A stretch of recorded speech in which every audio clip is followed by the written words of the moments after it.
الشيطان الرجيم بسم الله الرحمن الرحيم وما جعلنا لبشر من قبلك الخلد أفإن مت فهم الخالدون كل نفس ذائقة الموت ونبلوكم بالشر والخير فتنة وإلينا ترجعون وإذا رآك الذين كفروا إن يتخذونك إلا هزوا أهذا الذي يذكر آلهتكم وهم بذكر الرحمن هم كافرون خلق الإنسان من عجل سأريكم آياتي فلا تستعجلون ويقولون متى هذا الوعد إن كنتم صادقين صدق الله العظيم. محترم بزرگوں اور دوستو، بات چل رہی تھی اللہ تبارک و تعالیٰ کی توحید کی، اللہ تبارک و تعالیٰ کے ایک ہونے کی۔ آج کل جو باطل فرقے ہیں وہ کوئی بھی چیز عجیب و غریب کسی سے دیکھتے ہیں، کسی کرامت کو، کوئی عجیب چیز کسی کے ہاتھ پر دیکھ لیتے ہیں، اسی کو معبود مان لیتے ہیں۔ حضرت ابراہیم علیہ السلام رات میں لیٹے ہوئے ہیں اور اس کشمکش میں ہے کہ میرا رب کون ہے۔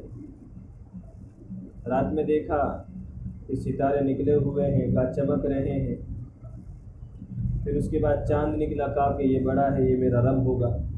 لیکن جب رات ہوتے ہوتے جب صبح ہونے کو آئی تو وہ ڈوب گیا، کہا جو ڈوب جائے وہ میرا رب نہیں ہو سکتا۔ صبح کو دیکھا کہ سورج نکل رہا ہے، کہا یہ زیادہ روشنی والا، زیادہ بڑا ہے، کہا یہ رب ہوگا۔ شام ہوتے ہوتے وہ بھی غروب ہو گیا، کہا یہ بھی ڈوب گیا تو یہ بھی میرا رب نہیں ہو سکتا۔ کہا جو ہمیشہ سے ہے اور ہمیشہ رہے گا وہ رب ہو سکتا ہے۔ کہا جسے کسی کے مشورے کی ضرورت نہ ہو، جو کسی کا محتاج نہ ہو، سب اس کے محتاج ہو، کہا وہ رب ہو سکتا ہے۔ پھر اللہ تبارک و تعالیٰ نے رہنمائی فرمائی اور اللہ تبارک و تعالیٰ نے پھر اپنا تعارف کرایا۔ یہ سب سے بنیادی چیز ہے کہ ہم اللہ تبارک و تعالیٰ کو ایک مانیں، اللہ تبارک و تعالیٰ کے ساتھ کسی کو شریک نہ ٹھہرائیں۔ یہ بنیادی عقائد میں سے ہے۔ سب سے پہلے انسان رسومات میں، بدعات میں مبتلا ہوتا ہے، اس کے بعد شرک میں مبتلا ہوتا ہے۔ اس لیے مجھے اور آپ کو چاہیے کہ رسومات سے، بدعات سے ہم محفوظ رہیں گے تو اللہ تبارک و تعالیٰ ہمیں شرک سے محفوظ رکھے گا۔ اور شرک کے بارے میں اللہ تبارک و تعالیٰ نے ارشاد فرمایا ان اللہ لا یغفر ان یشرک بہ ویغفر ما دون ذلک لمن یشاء۔ اللہ تبارک و تعالیٰ مشرک کو معاف نہیں کرے گا، جس کو چاہے گا معاف کر دے گا، مشرک کی مغفرت نہیں ہوگی۔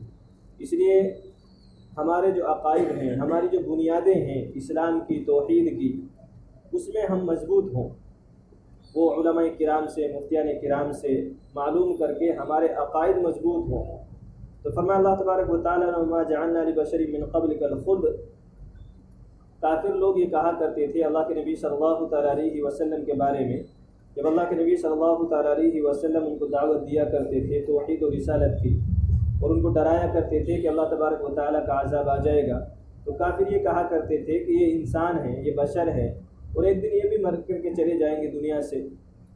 ابھی تو جو کہہ رہے ہیں سن لو، کہ ایک دن آئے گا کہ یہ چلے جائیں گے مر کر کے۔ اللہ تبارک و تعالیٰ نے اسی کے بارے میں فرمایا کہ ہم نے وما جعلنا لبشر من قبلک الخلد، اور ہم نے کسی انسان کو نہیں بھیجا آپ سے پہلے ہمیشگی کے لیے، کہ آپ سے پہلے بہت سارے لوگ آئے ہیں جن میں انبیاء کرام بھی تھے، کہا کوئی بھی ہمیشہ رہنے کے لیے نہیں آیا ہے۔ افإن مت، کیا آپ مر جائیں گے، دنیا سے چلے جائیں گے، فہم الخالدون، تو کیا یہ ہمیشہ رہیں گے؟ کہ جو یہ کہہ رہے ہیں کہ آپ دنیا چھوڑ کر کے چلے جائیں گے، ایک دن نبی علیہ السلام چلے جائیں گے، کیا یہ جو کہنے والے یہ ہمیشہ رہیں گے؟ کہا ان سے پوچھو، کہا یہ ہمیشہ رہنے والے ہیں؟ کہا اگر آپ جائیں گے تو یہ بھی دنیا سے جانے والے ہیں۔ کہا دنیا میں کوئی بھی ہمیشہ کے لیے نہیں آیا ہے۔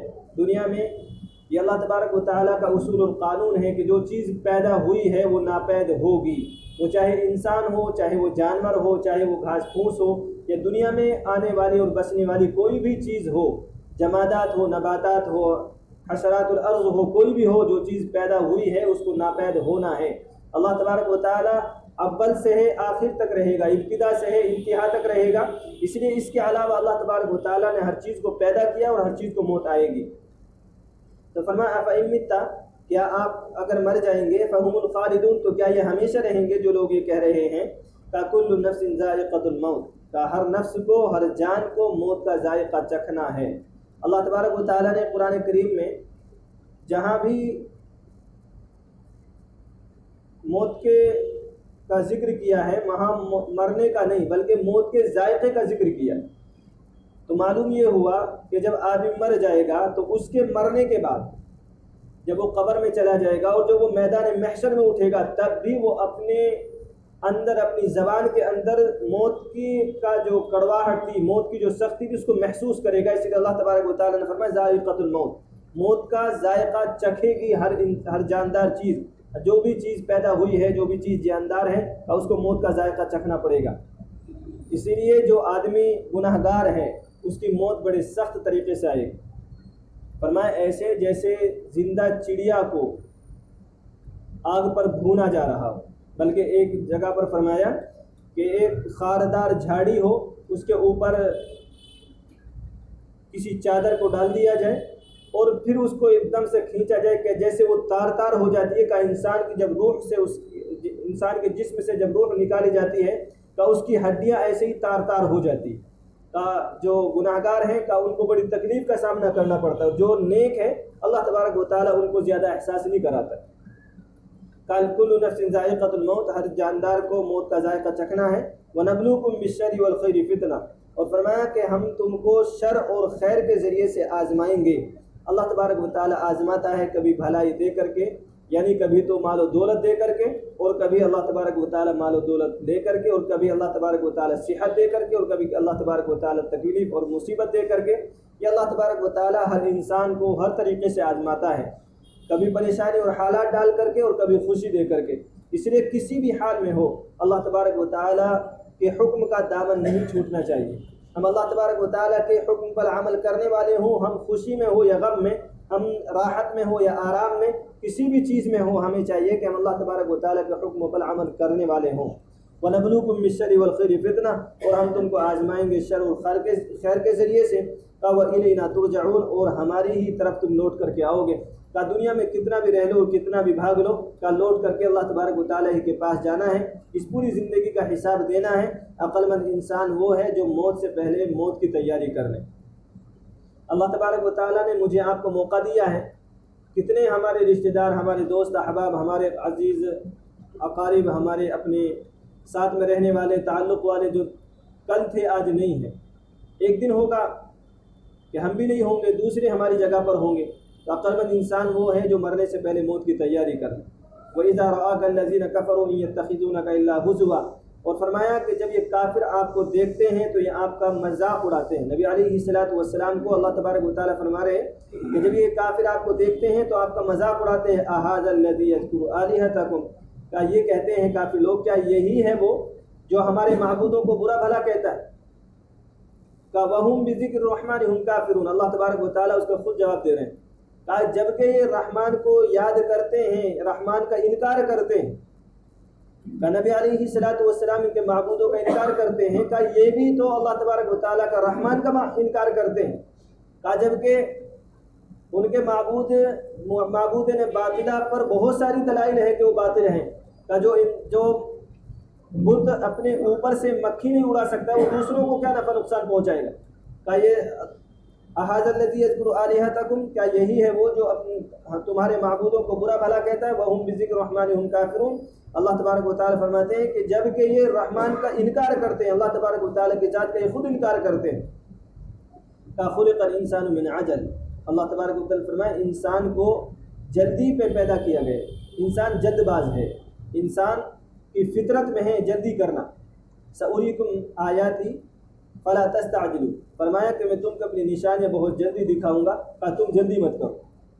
وَيَقُولُونَ مَتَىٰ هَٰذَا الْوَعْدُ إِن كُنتُمْ صَادِقِينَ، وہ یہ کہا کرتے تھے کافر لوگ کہ کب آئے گا وہ وعدہ۔ اللہ کے نبی صلی اللہ تعالیٰ علیہ وسلم جب کافروں سے کہا کرتے تھے کہ تم گناہوں سے باز آ جاؤ، نہیں تو اللہ تبارک و تعالیٰ اپنا عذاب بھیج دے گا، تو کافر یہ کہا کرتے تھے کہ کب آئے گا وہ عذاب جس کا تم ہم سے وعدہ کرتے ہو، تو اس کو بلاؤ جلدی سے اگر تم اپنی بات میں سچے ہو۔ تو اسی کو فرمایا اللہ تبارک و تعالیٰ نے وَيَقُولُونَ مَتَىٰ هَٰذَا الْوَعْدُ إِن كُنتُمْ صَادِقِينَ، اور یہ کہتے ہیں کہ کب آئے گا وہ وعدہ، کہ وہ وعدہ لا کر کے دکھاؤ، ان کنتم صادقین، اگر تم سچے ہو تو ہمارے اوپر عذاب کو بھجواؤ۔ قال لو يعلم الذين كفروا حين لا يكفون عن وجوههم النار ولا عن ظهورهم ولا هم ينصرون، اللہ تبارک و تعالیٰ فرماتے کاش یہ کافر لوگ جان جاتے، کاش کافروں کو یہ معلوم ہوتا کہ جس وقت وہ عذاب آئے گا تو پھر وہ اپنے چہروں سے اس کو ہٹا نہیں سکیں گے، اس کو دور نہیں کر سکیں گے. ولا عن ظہورہم کا وہ اپنی پیٹھوں سے اس کو دور نہیں کر سکتے، ہٹا نہیں سکیں گے. ولا هم ينصرون اور نہ ان کی مدد کی جائے. تو آپ تو یہ جلدی مچا رہے ہیں لیکن ان کو یہ خبر نہیں کہ جب عذاب آئے گا تو پھر وہ ان سے ہٹ نہیں سکتا، پھر اس کو بھگا نہیں سکتے ہیں، پھر اس کو ہٹا نہیں سکیں گے. بل تأتيهم بغتة فتبهتهم فلا يستطيعون ردها ولا هم ينظرون. کہا کہ بلکہ ہم اس کو لے کر کے آ جائیں گے